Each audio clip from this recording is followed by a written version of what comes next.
I see a lot of people that come out of famous realms. When they get in the church, they're made an instant celebrity in church. Yeah. As opposed to being deeply discipled. So. Yeah. It was so, like, I love the way that God has wired me, because I was like, man, if I'm going to do something, I can't just, like, it's impossible for me to kind of, just dabble in anything. I just can't. That's just not how I'm wired. Me either. So, like 5 days of being a Christian, I walk into, so it's a multi-site church. I go to the main campus. I'm like, hey, can I talk to a pastor? And executive pastor is available. I go in, I'm Pastor Gary. I'm like, here's my testimony. And he's like, doesn't even blink. He's like, okay. Yep. He's like, so what's up? Yep. He's like, that's amazing. What's up? I was like, I feel like God wants me to build a boat. He was like,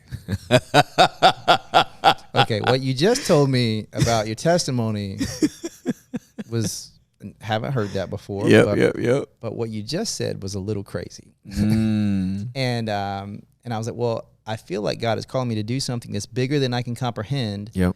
And my grandfather did teach me this: if you want to know how to do something well, find someone who is doing what you want to do and ask a lot of questions. Correct.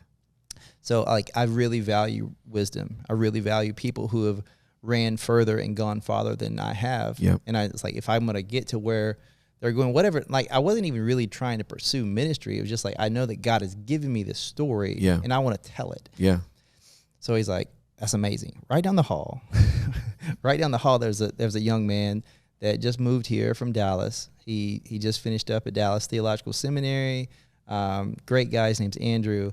And I meet with Andrew, and me and Andrew are supposed to meet for 30 minutes, and he's going to teach me how to read the Bible. We're going to talk about observation, interpretation, application. Good to go. And that 30 minutes turned into 3 hours, and that 3 hours turned into to this day. I had breakfast with him this morning. That's awesome. But for about 2.5, 3 years, we spent 15 to 20 hours a week together. Yep. And he taught me how to read the Bible. Wow. And then he taught me how to teach the Bible. And then, I got so captivated with learning and fell in love with the Bible and fell in love with learning, ended up going to Liberty and studying biblical theology. And I think, like, that was part of the path. But for me, it was like radical honesty. Yes, sir. And surrender with him, and just understanding discipleship. Yep. And for me, it's like I had to dismantle and destroy lies that I believed to be true for so long. Yep. And it was like, the what was Romans 12:2. It's like I don't want to be conformed by the world.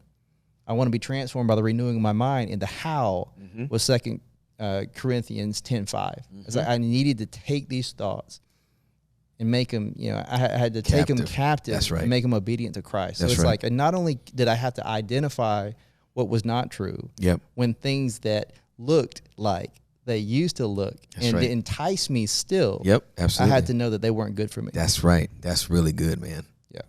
Wow. Kudos to Andrew and the whole tribe. What's the name of the church? Hope Community Church. You'll never stop playing. You'll never guess what. My wife and I, we have a nonprofit. You'll never guess what it's named. It's got to be Hope something. Finding Hope. Yeah. It's got to be. Wow. Yeah.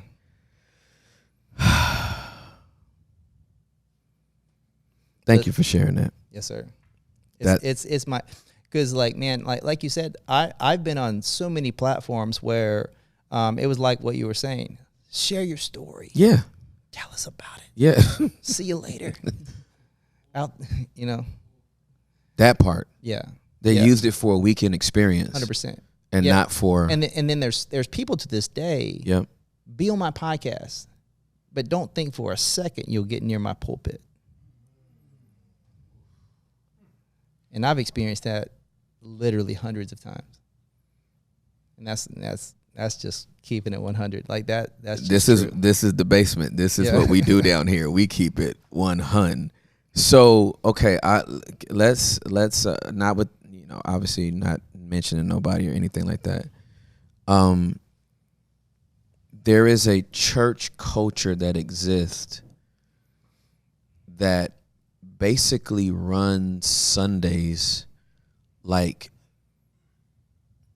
breaking news on CNN. Yeah. this just in, right? Yeah. And it's almost like they're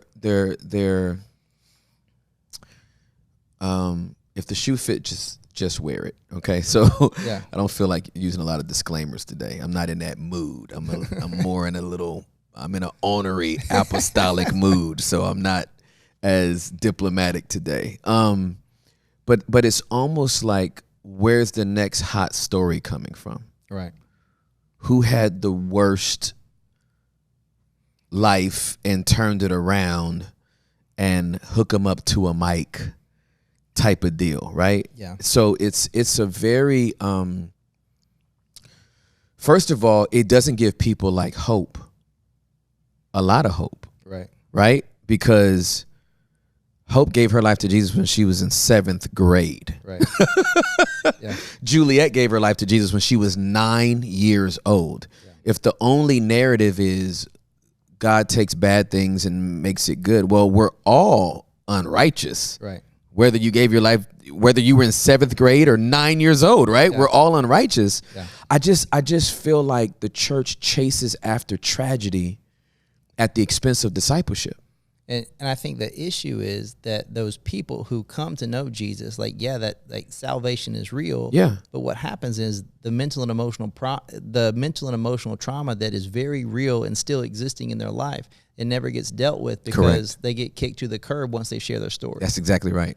I'll never forget way back in the day when the Robert Kelly, also known as R. Kelly, did I Believe I Can Fly, right? Super popular, whatever. A lot of churches started using that song in choirs. And there was this small little season where he was popping up in some pretty significant churches. Right. And man, I think that was an opportunity to really arrest his heart and see him have an encounter with God. Right.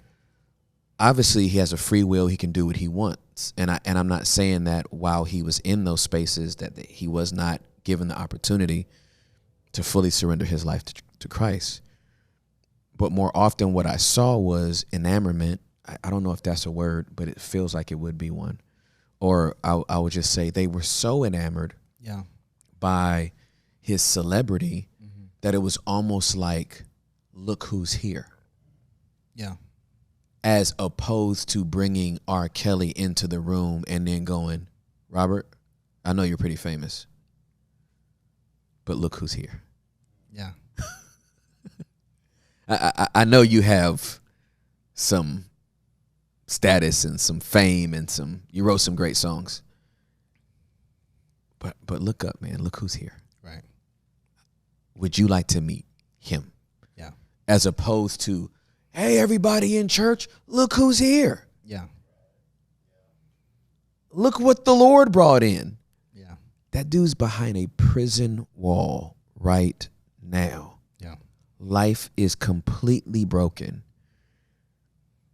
And again, maybe he ran from it, but I'm sick of people. I'm talking about church people now, specifically pastors. Who boost celebrity over discipleship. Yeah. And give preferential treatment to people at the expense of discipleship.